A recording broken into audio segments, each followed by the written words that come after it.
ভোটৰ পাৰ্চেণ্টেজটো অসমতো বাঢ়িছে দেশত এইকাৰণে কমিছে কংগ্ৰেছ হৈ গ'ল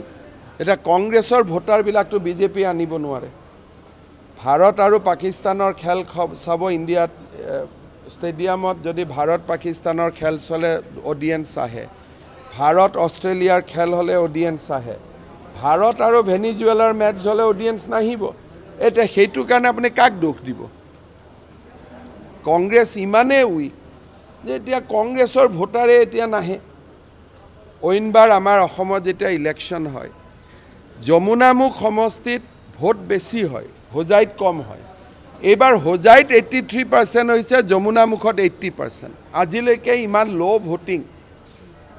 যমুনামুখত হোৱাই নাই তাৰ মানে কি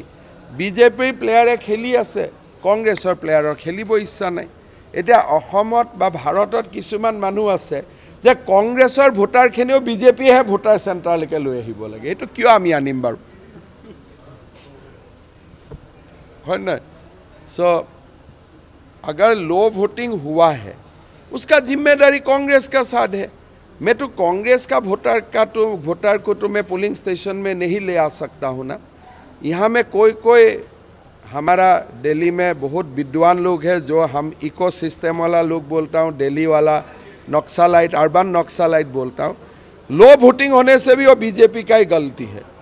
अभी बीजेपी का ये ठेका लगा है क्या हम कांग्रेस का वोटर्स को भी अपना घर से लेके आऊँ और वोटिंग दिलवा दो वोटिंग करवाओ क्या क्या क्वेश्चन पूछता है यार दिमाग में ही नहीं आते पाब बुली तो भाबा गईसे এটা ভোটৰ পিছত কম যমুনামুখতো পাই গৈছো যমুনামুখত মোৰ লাগে যে আমি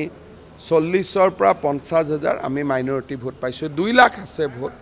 আমি 2 লাখ পোৱা নাই কিন্তু 40-50,000 মাইনৰিটি ভোট পোৱা বুলি এটা আমাৰ ইনিশিয়াল এছেছমেন্ট আমাৰ হাতত আছে